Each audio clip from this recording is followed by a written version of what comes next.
Excelência, Senhora Vice-Presidente da Assembleia Nacional, Excelentíssima Senhora Presidente do Grupo de Mulheres Parlamentares, Excelentíssima Senhora Vice-Presidente da Associação de Mulheres de Carreira Jurídica, Excelentíssimas Senhoras Deputadas, Senhores Deputados, Excelentíssimos Senhores Membros do Executivo, Excelentíssimos Senhores Membros do Poder Judicial, distintos convidados, minhas senhoras e meus senhores.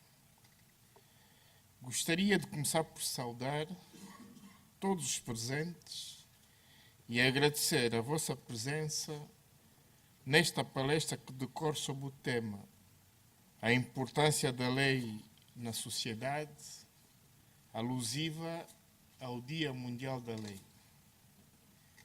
É com grande honra e elevada satisfação que me dirijo a vossas excelências, respondendo ao convite que me foi formulado pelo Grupo de Mulheres Parlamentares para proferir o discurso de abertura por ocasião das celebrações do Dia Mundial da Lei, que se comemora a 10 de julho. Uma data que nos leva a refletir sobre a importância do direito na sociedade e no mundo, mais concretamente a obrigatoriedade do cumprimento da lei por todos nós. Como é do nosso conhecimento, a Assembleia Nacional é, por excelência, o órgão político a quem a Constituição atribuiu a função legislativa. Cabe, por essa razão, a ela a responsabilidade de conduzir o processo legislativo do país e legislar sobre as mais diversas matérias ligadas ao Estado e ao povo. Nesta conformidade, faz todo sentido que a Assembleia Nacional não esteja indiferente à comemoração desta data e aproveite o momento para refletir sobre os mais diversos aspectos relacionados com o seu principal objeto de atuação.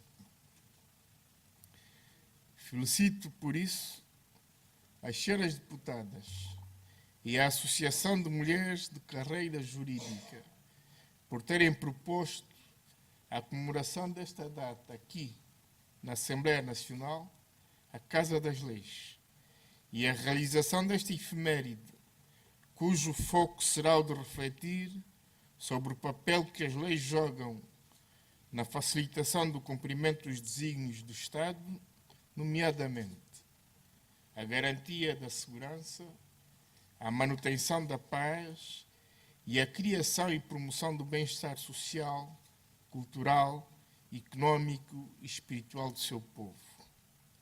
É impensável, nos tempos que correm, conceber um Estado sem a sua presença legiferante.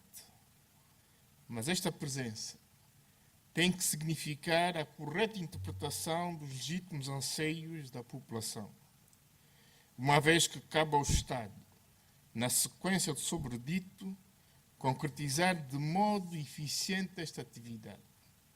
Na verdade, não existe a interpretação correta dos anseios da população. É frequente haver o hiato entre os fins que a lei se propõe e o seu cumprimento efetivo. Legislar é regular. Regular é ordenar. Ordenar é orientar. Por isso, no exercício da sua função, o Estado não se deve limitar apenas na função reguladora da sociedade, sem atender que estas leis venham assegurar que os cidadãos, através delas, encontrem a sua realização enquanto indivíduos e tenham a satisfação mínima das suas necessidades. Na verdade, quando falamos em legislar, devemos necessariamente pensar em última instância na realização do homem, homem e mulher. Olhando para o nosso contexto, constatamos, por um lado, uma sociedade que vive inúmeros problemas, nomeadamente a evidência de sinais de decadência moral, a perda de valores,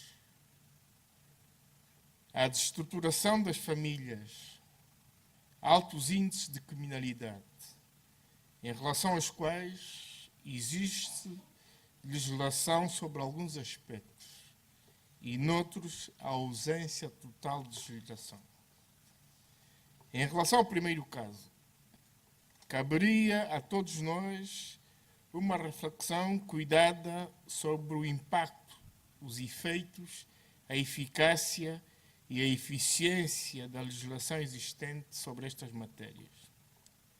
É um momento apropriado para, individualmente, em relação ao estado moral da sociedade atual, analisarmos até que ponto estas leis cumprem efetivamente o seu fim e se já não é a altura de mobilizarmos outras sinergias que permitam conjugar a função legiferante do Estado com outras, como a educação, a religião e as de natureza cultural e moral. É a altura de todos nós, e com uma maior responsabilidade dos deputados da Assembleia Nacional, aproveitarmos esta oportunidade para uma profunda reflexão sobre o assunto. A decadência moral, a perda dos valores e todos os demais males que enfermam a nossa sociedade têm uma gravidade tal que, inclusivamente, têm reflexos na segurança do próprio Estado. É por essa razão que, tendo aprovado na generalidade, a Assembleia Nacional está com a devida atenção a discutir na especialidade a proposta do Código Penal, consciente de que, quando este importante instrumento legal for aprovado, tem o mínimo de garantia do cumprimento do fim a que se propõe. Em relação ao segundo caso, cabe aos senhores deputados, aos demais órgãos do Estado e à população em geral, a identificação e a compilação das referidas situações, para, uma vez analisadas e suficientemente discutidas, possam de modo eficiente serem reguladas. Podemos aqui, neste caso, referir uma realidade que, dada a sua novidade, complexidade e a sua não localização geográfica, requer uma atenção particular pela quase ausência de regulação. Referimos-nos às TICs e, mais recentemente, às redes sociais.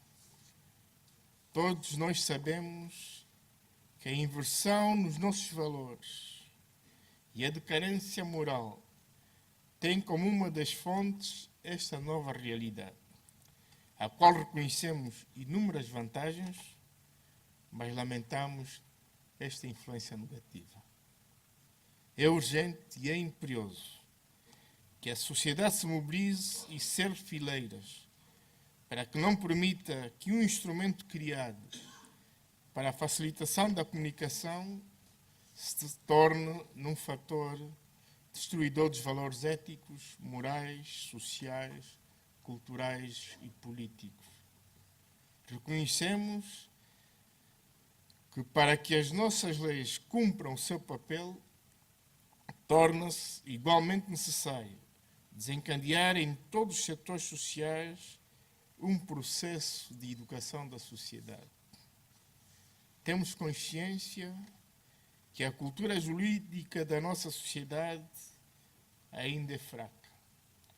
Acrescentando-se a este fator a grande diversidade cultural, às quais cada uma, na sua essência, traz consigo regras próprias, nem sempre coincidentes, e, em alguns casos, mesmo contraditórias e em conflito com as normas jurídicas.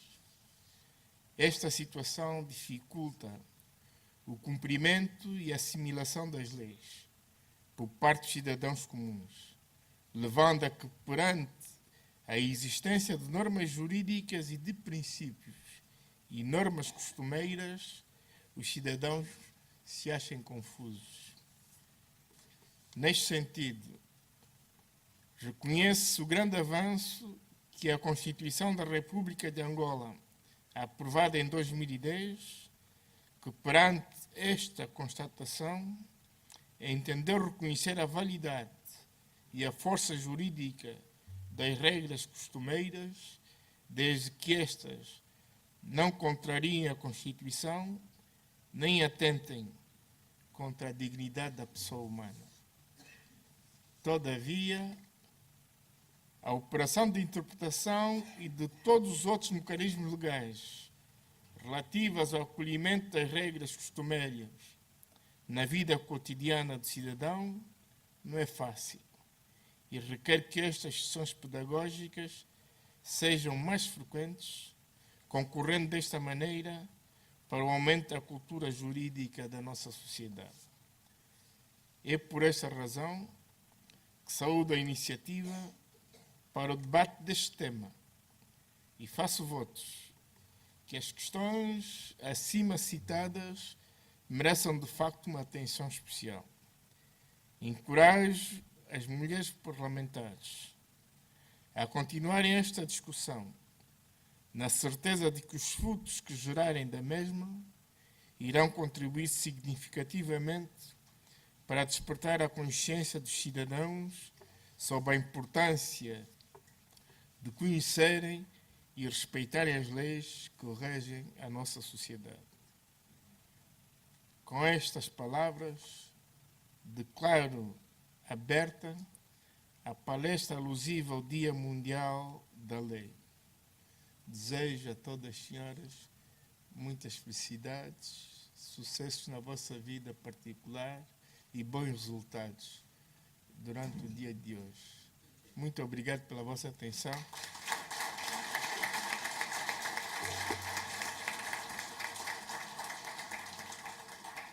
Estamos juntos, homens e mulheres.